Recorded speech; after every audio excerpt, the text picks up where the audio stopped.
जय हिंद दोस्तों, स्वागत है आप सभी का हमारे YouTube channel exam 2.0 study channel पर। आज के इस वीडियो में हम लोग उत्तर प्रदेश पुलिस भर्ती 2024 के लिए सामान्य हिंदी की लगभग टॉप 55 प्रश्नों को कवर करेंगे। और ये सभी के सभी प्रश्न आपके यूपीपी 2017 और यूपीएसआई 2018 और 2021 में पूछे गए प्रश्न हैं। तो चलिए बिना देर किए इस वीडियो को शुरू करते हैं और देख लेते हैं कि कौन कौन से टॉपिक इसमें पूछे जाएंगे। तो यहाँ पर जितने भी क्वेश्चंस होंगे वो सब इसी टॉपिक से पूछे जाएंगे। यहाँ पर शब्द रचना, उपसर्ग प्रत्यय, हिंदी भाषा का सामान्य परिचय एवं प्रमुख बोलियां और हिंदी वर्णमाला व विराम चिन्ह से जितने भी प्रश्न आपके बनते हैं आपके एग्जाम में, वो सभी के सभी क्वेश्चंस इस वीडियो में कवर किए जाएंगे। तो चलिए बिना देर किए इस वीडियो को शुरू करते हैं और देखते हैं कि आज का पहला प्रश्न क्या दिया गया है। तो आज का पहला प्रश्न यहाँ पर दिया गया है कि इनमें से कौन सा शब्द उपसर्ग रहित है। तो जल्दी से इसका करेक्ट आंसर बता दीजिए। उपसर्ग रहित शब्द बताना है दिए गए ऑप्शनों में से, और ये यूपीएसआई परीक्षा 2021 में पूछा गया है।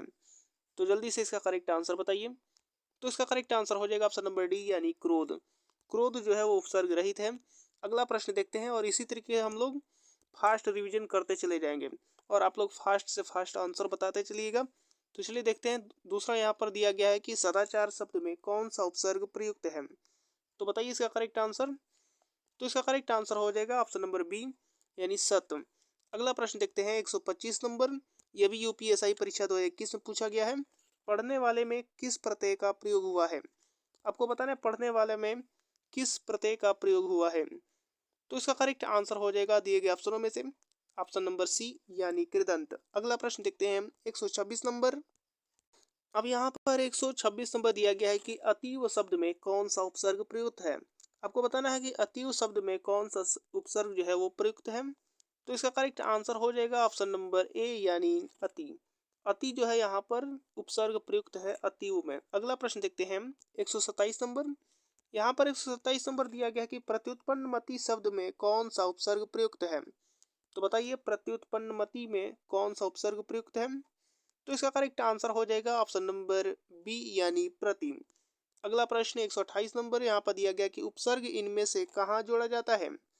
तो इसका करेक्ट आंसर हो जाएगा दिए गए ऑप्शनों में से ऑप्शन नंबर बी यानी शब्द के पहले जोड़ा जाता है। अगला प्रश्न देखते हैं 129 नंबर। इसके बाद यहाँ पर 129 नंबर दिया गया है कि छलिया में प्रयुक्त प्रत्यय बताइए। तो इसका करेक्ट आंसर हो जाएगा दिए गए ऑप्शनों में से ऑप्शन नंबर ए यानी या यहाँ पर हो जाएगा छलिया में प्रयुक्त प्रत्यय। अगला प्रश्न देखते हैं 123 नंबर। अगला प्रश्न यहाँ पर देखते हैं 130 नंबर की महत्व में कौन सा प्रत्यय है। तो बताइए ऑप्शन दिए गए और इसमें से करेक्ट आंसर क्या होगा। ये भी यूपीएसआई परीक्षा 2021 में पूछा गया है।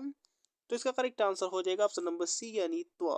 महत्व में जो प्रत्यय है वह त्व है। अगला प्रश्न है 131 नंबर। 131 नंबर यहाँ पर दिया गया है कि फलित शब्द में कौन सा प्रत्यय है। तो ऑप्शन दिए गए और इसमें से करेक्ट आंसर होगा ऑप्शन नंबर सी यानी इत। अगला प्रश्न उपदेश शब्द में कौन सा उपसर्ग है। उपदेश शब्द में कौन सा उपसर्ग दिया गया है। तो इसका करेक्ट आंसर हो जाएगा ऑप्शन नंबर सी यानी उप।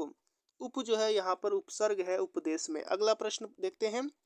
यहाँ पर अगला प्रश्न दिया गया है कि इनमें से कौन सा प्रत्यय लेखक शब्द के अंत में प्रयुक्त हुआ है। तो बताइए इसका करेक्ट आंसर। तो इसका करेक्ट आंसर हो जाएगा दिए गए ऑप्शनों में से ऑप्शन नंबर डी यानी अक। अक यहाँ पर लेखक में जो प्रत्यय है वो प्रयुक्त हुआ है। अगला प्रश्न यहाँ पर दिया गया है कि इनमें से कौन सा शब्द प्रत्यय से बना है। तो इसका करेक्ट आंसर हो जाएगा दिए गए ऑप्शनों में से ऑप्शन नंबर डी यानी इनमें से कोई नहीं। यानी यहाँ पर जो ऑप्शन दिए गए हैं और इसमें कोई भी प्रत्यय से नहीं बना है। अगला प्रश्न देखते हैं। अगला प्रश्न यहाँ पर दिया गया है कि इनमें विकारी शब्द का उदाहरण कौन सा है। जल्दी से बताइए इसका करेक्ट आंसर। विकारी शब्द का उदाहरण कौन सा है। तो इसका करेक्ट आंसर हो जाएगा ऑप्शन नंबर सी यानी लड़का। लड़का जो है यहाँ पर विकारी शब्द है। अगला प्रश्न 136 नंबर दिया गया कि अत्युक्ति शब्द में उपसर्ग कौन सा है। अत्युक्ति शब्द में उपसर्ग बताना है। तो इसका करेक्ट आंसर हो जाएगा ऑप्शन नंबर डी यानी अति। अगला प्रश्न यहाँ पर दिया गया है। इसके बाद अगला प्रश्न यहाँ पर दिया गया कि निम्न में से कौन सा शब्द उपसर्ग रहित है। ऑप्शन दिया गया और इसमें से करेक्ट आंसर क्या होगा। तो इसका करेक्ट आंसर हो जाएगा ऑप्शन नंबर डी यानी त्र्यंबक। अगला प्रश्न 138 नंबर दिया गया है कि इनमें से कौन सा उपसर्ग अरबी और फारसी का है। आपको बताना है कि अरबी या फारसी का शब्द है, आपको बताना है। तो इसका करेक्ट आंसर हो जाएगा ऑप्शन नंबर बी यानी गैर। अगला प्रश्न देखते हैं। अगला प्रश्न यहाँ पर दिया गया कि मिलनसार शब्द में कौन सा प्रत्यय है। तो बताइए मिलनसार शब्द में कौन सा प्रत्यय है? तो इसका करेक्ट आंसर हो जाएगा ऑप्शन नंबर डी यानी सार। अगला प्रश्न है, यहाँ पर अगला प्रश्न दिया गया है कि आमरण शब्द में कौन सा प्रत्यय है? प्रत्यय नहीं, यहाँ पर उपसर्ग बताना है। आमरण शब्द में कौन सा उपसर्ग है? तो इसका करेक्ट आंसर हो जाएगा दिए गए ऑप्शनों में से ऑप्शन नंबर डी यानी आ यहाँ पर उपसर्ग लगा है। अगला प्रश्न देखते हैं। अगला प्रश्न दिया गया कि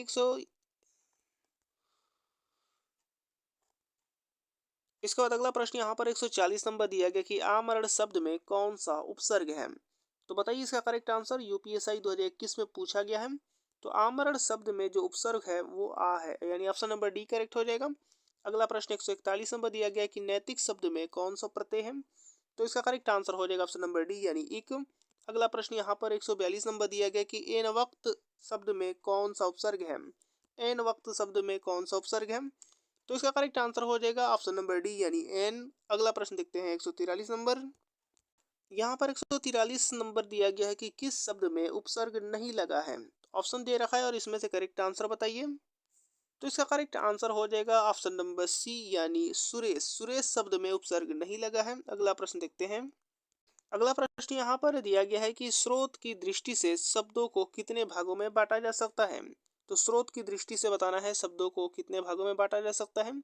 तो इसका करेक्ट आंसर हो जाएगा ऑप्शन नंबर ए यानी 4। अगला प्रश्न देखते हैं 145 नंबर। 145 नंबर दिया गया कि किस शब्द में प्रत्यय प्रयुक्त नहीं है? तो इसका करेक्ट आंसर हो जाएगा दिए गए ऑप्शनों में से ऑप्शन नंबर सी यानी पीढ़ी। पीढ़ी में प्रत्यय प्रयुक्त नहीं है।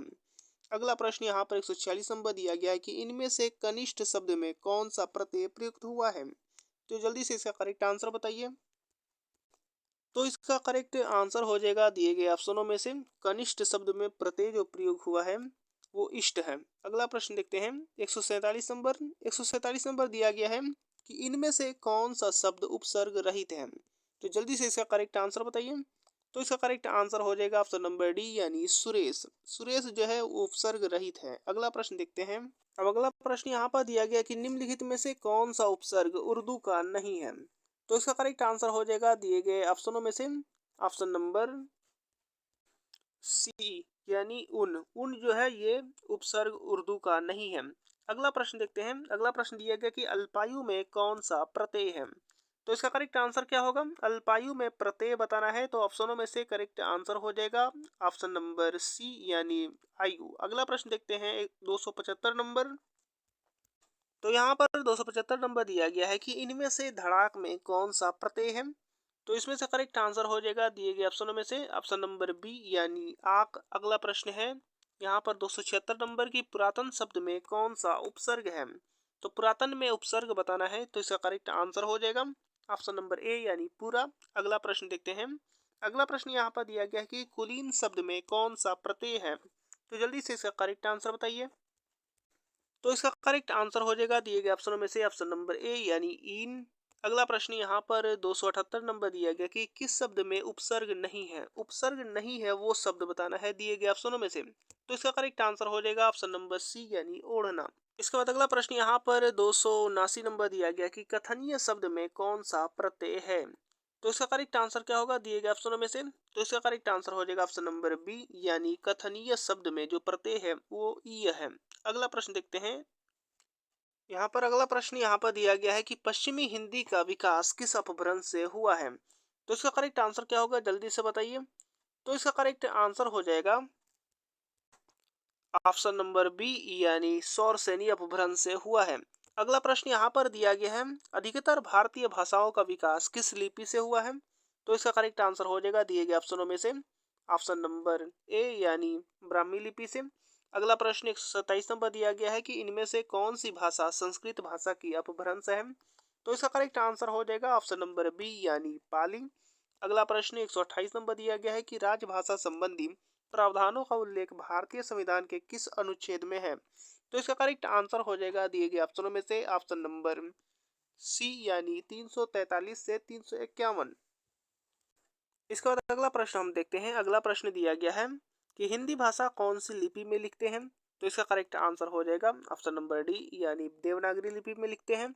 अगला प्रश्न यहाँ पर दिया गया कि इनमें से किस बोली का संबंध बिहारी हिंदी से नहीं है? तो इसका करेक्ट आंसर हो जाएगा दिए गए ऑप्शनों में से ऑप्शन नंबर बी यानी अवधि। अवधि का संबंध बिहारी हिंदी से नहीं है। अगला प्रश्न यहाँ पर दिया गया कि वर्तमान हिंदी का प्रचलित रूप इनमें से कौन सा है। तो इसका करेक्ट आंसर क्या होगा, जल्दी से बताइए। तो इसका करेक्ट आंसर हो जाएगा ऑप्शन नंबर ए यानी खड़ी बोली। खड़ी बोली जो है वर्तमान हिंदी का प्रचलित रूप है। अगला प्रश्न यहाँ पर दिया गया है कि इनमें से कौन सी भाषा भारोपीय परिवार की भाषा नहीं है। तो इसका करेक्ट आंसर हो जाएगा दिए गए ऑप्शनों में से ऑप्शन नंबर सी यानी मलयालम। मलयालम जो है वो भारोपीय परिवार का भाषा नहीं है। अगला प्रश्न देखते हैं। इसके बाद अगला प्रश्न यहाँ पर दिया गया कि यह बोली पूर्वी हिंदी वर्ग की बोली नहीं है। यह भी यूपीएसआई परीक्षा 2021 में पूछा गया है।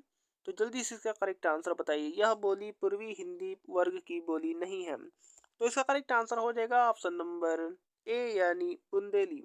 अगला प्रश्न दिया गया है कि बुंदेली का क्षेत्र है। बुंदेली का क्षेत्र बताना है कि कौन कौन सा है।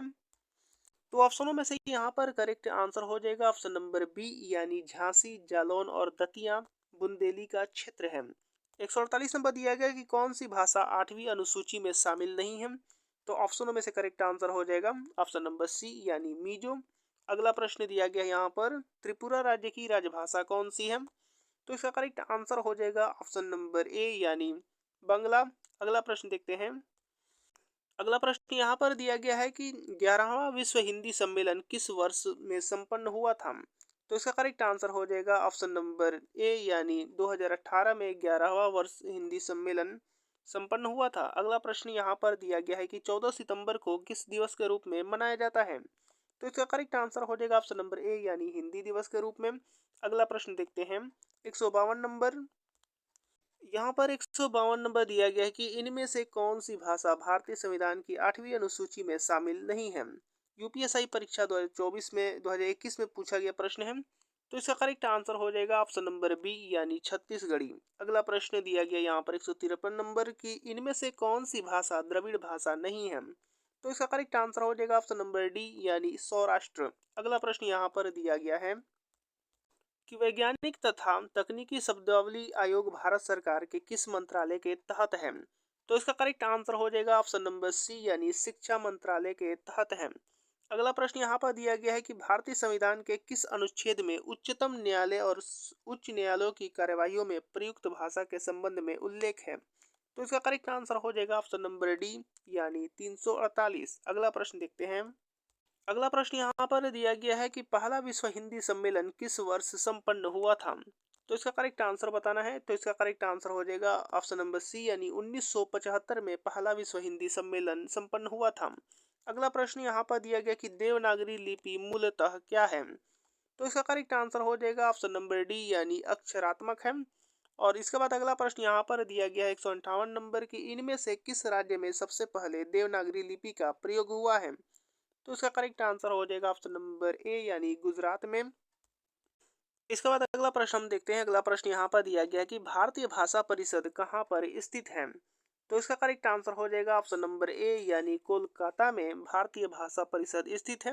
अगला प्रश्न यहाँ पर 301 नंबर दिया गया कि तीसरा विश्व हिंदी सम्मेलन कहाँ संपन्न हुआ था। तो इसका करेक्ट आंसर हो जाएगा ऑप्शन नंबर डी यानी नई दिल्ली में। अगला प्रश्न दिया गया है कि अंतर्राष्ट्रीय मातृभाषा दिवस कब मनाया जाता है। तो इसका करेक्ट आंसर हो जाएगा दिए गए ऑप्शनों में से ऑप्शन नंबर बी यानी 21 फरवरी को। इसके बाद अगला प्रश्न हम देखते हैं। अगला प्रश्न दिया गया यहाँ पर 303 नंबर की भारत में हिंदी के विकास के लिए गठित केंद्रीय हिंदी समिति का अध्यक्षता कौन करते हैं। तो बताना है गठित केंद्रीय हिंदी समिति की अध्यक्षता कौन करते हैं। तो इसका करेक्ट आंसर हो जाएगा ऑप्शन नंबर डी यानी भारत के प्रधानमंत्री। इसके बाद अगला प्रश्न हम देखते हैं। अगला प्रश्न दिया गया है कि इनमें से कौन सी भाषा भारतीय संविधान की 8वीं अनुसूची में शामिल नहीं है।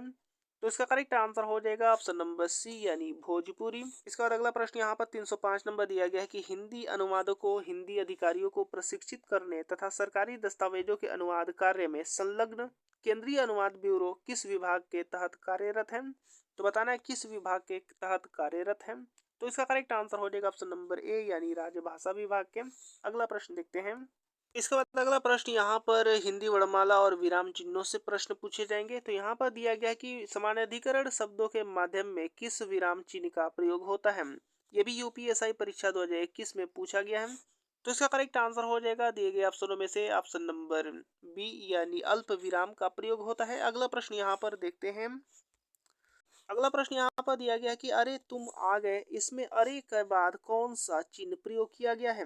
तो इसका करेक्ट आंसर हो जाएगा दिए गए ऑप्शनों में से ऑप्शन नंबर ए यानी विस्मयादि बोधक चिन्ह। अगला प्रश्न दिया गया है कि 290 नंबर, इनमें से विस्मयादि बोधक चिन्ह कौन सा है। तो इसका करेक्ट आंसर हो जाएगा ऑप्शन नंबर बी यानी ये वाला। अगला प्रश्न देखते हैं 291 नंबर। अब यहाँ पर 291 नंबर दिया गया है कि जब किसी पद की व्याख्या करनी हो या उसके संबंध में विस्तार से कुछ कहना हो तो इनमें से कौन सा विराम चिन्ह का उपयोग किया जाएगा। तो इसका करेक्ट आंसर हो जाएगा ऑप्शन नंबर डी यानी ये वाला। अगला प्रश्न देखते हैं 292 नंबर। 292 नंबर दिया गया कि निम्नलिखित में निर्देशक चिन्ह कौन सा है। तो ऑप्शन दिए गए और इसमें से करेक्ट आंसर बताइए। तो इसका करेक्ट आंसर हो जाएगा ऑप्शन नंबर ए यानी इसका बाद अगला प्रश्न हम देखते हैं। अगला प्रश्न दिया गया है कि निम्न में से विराम चिन्ह का प्रकार कौन सा नहीं है। विराम चिन्ह का प्रकार कौन सा नहीं है। तो इसका करेक्ट आंसर हो जाएगा ऑप्शन नंबर सी यानी उपदेशक। इसके बाद अगला प्रश्न यहाँ पर दिया गया है कि निम्नलिखित में योजक चिन्ह कौन सा है। आपको बताना है कि योजक चिन्ह कौन सा है। तो इसका करेक्ट आंसर हो जाएगा दिए गए ऑप्शनों में से ऑप्शन नंबर बी यानी ये वाला। अगला प्रश्न देखते हैं 295 नंबर की रामू जो बड़ा खिलाड़ी है, कल उसकी टांग टूट गई, इस वाक्य में उचित विराम चिन्ह कौन सा होगा।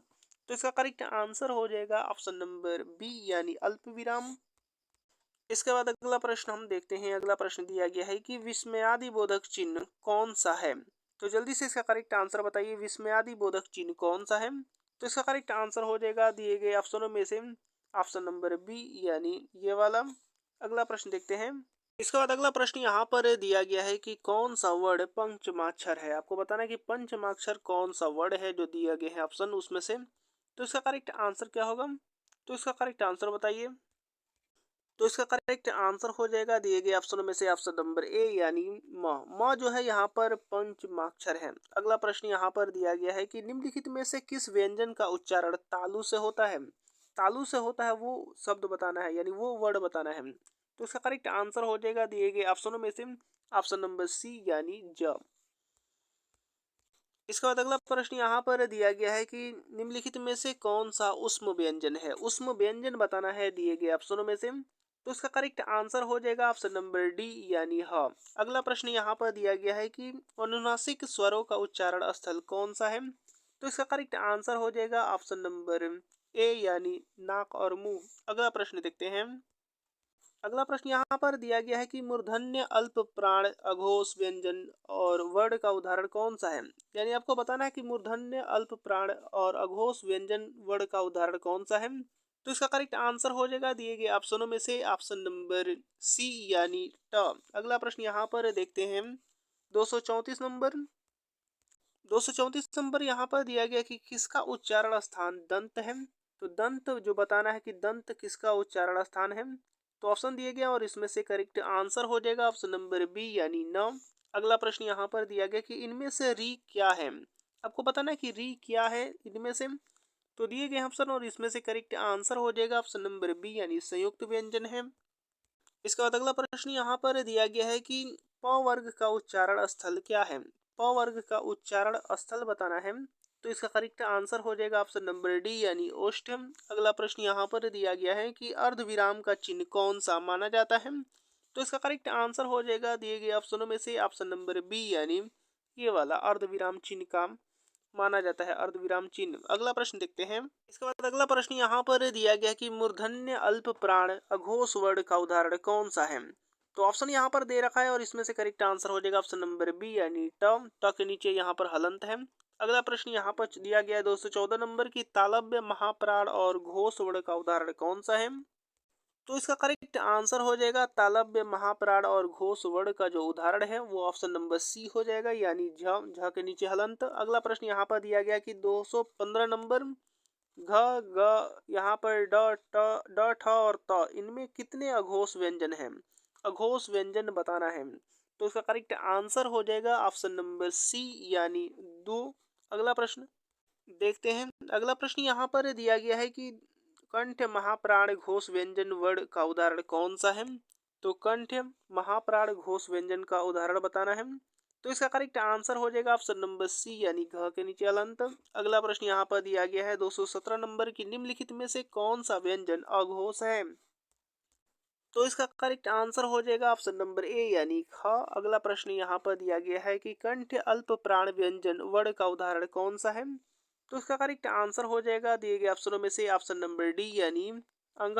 अगला प्रश्न यहाँ पर दिया गया है हिंदी वर्णमाला व्यंजन वर्णों की संख्या कितनी है? तो इसका करेक्ट आंसर हो जाएगा ऑप्शन नंबर सी यानी 33। अगला प्रश्न यहाँ पर दिया गया कि ज्ञ वर्ण किन वर्णों के संयोग से बना है? तो इसका करेक्ट आंसर हो जाएगा ऑप्शन नंबर ए यानी ज के नीचे हलंत और य। ये ज धन य का वर्ण जो संयोग है वो उससे ज्ञ बना है। अगला प्रश्न देखते हैं 221 नंबर की, जिस स्वर के उच्चारण में दो मात्राएं लगती हैं उसे क्या कहते हैं? तो इसका करेक्ट आंसर हो जाएगा दिए गए ऑप्शनों में से ऑप्शन नंबर सी यानी गुरु स्वर कहते हैं। अगला प्रश्न देखते हैं 222 नंबर की, तालव्य महाप्राण घोष व्यंजन वर्ण का उदाहरण कौन सा है? तालव्य महाप्राण और घोष व्यंजन वर्ण का उदाहरण बताना है। तो इसका करेक्ट आंसर हो जाएगा ऑप्शन नंबर सी यानी झ के नीचे हलंत। इसका बाद अगला प्रश्न यहाँ पर दिया गया कि स्पर्श वर्णों की संख्या कितनी है? तो ऑप्शन दे रखा है और इसमें से करेक्ट आंसर हो जाएगा ऑप्शन नंबर डी यानी 25। अगला प्रश्न दिया गया है कि इनमें से किसके बिना कोई व्यंजन उच्चारित नहीं किया जा सकता? तो ऑप्शन दिया गया है और इसमें से करेक्ट आंसर हो जाएगा ऑप्शन नंबर ए यानी स्वर के बिना कोई भी व्यंजन उच्चारित नहीं किया जा सकता। इसके बाद अगला प्रश्न यहाँ पर दिया गया है कि प्रयत्न के आधार पर ल किस प्रकार की ध्वनि है? तो इसका करेक्ट आंसर हो जाएगा ऑप्शन नंबर बी यानी पार्श्विक ध्वनि है। अगला प्रश्न देखते हैं। इसके बाद अगला प्रश्न यहाँ पर दिया गया है कि इनमें से किसका उच्चारण स्थान कंठ है? तो कंठ है वो बताना है। तो इसका करेक्ट आंसर हो जाएगा दिए गए ऑप्शनों में से ऑप्शन नंबर बी यानी ग। अगला प्रश्न दिया गया है कि इनमें से अमानक वर्णों का विकल्प कौन सा है? अमानक वर्णों का विकल्प बताना है। तो इसका करेक्ट आंसर हो जाएगा ऑप्शन नंबर बी यानी भ। अगला प्रश्न देखते हैं। अगला प्रश्न यहाँ पर दिया गया है कि हिंदी में मूलतः वर्णों की संख्या कितनी है?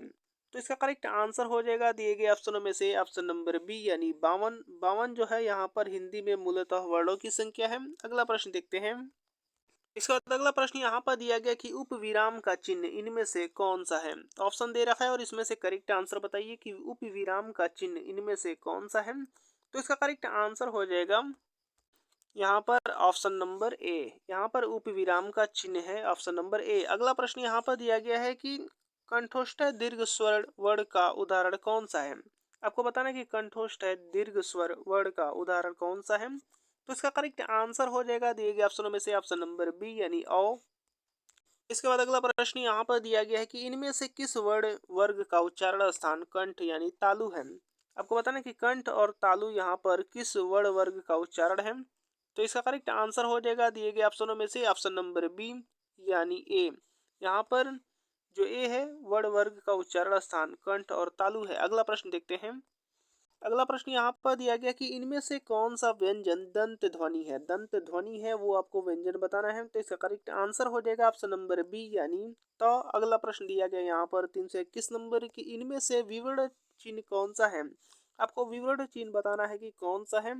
तो दिए गए ऑप्शन और इसमें से करेक्ट आंसर हो जाएगा ऑप्शन नंबर बी जो कि यहाँ पर विवरण चिन्ह है। तो उम्मीद करता हूँ कि वीडियो आपको पसंद आया होगा और इसी तरीके के और नए वीडियो देखने के लिए हमारे साथ जुड़े रहिए। और चैनल को अभी तक सब्सक्राइब नहीं किया है तो चैनल को सब्सक्राइब करके बेल आइकन बटन भी दबा दीजिए। तो मिलते हैं अगले वीडियो में, तब तक के लिए धन्यवाद।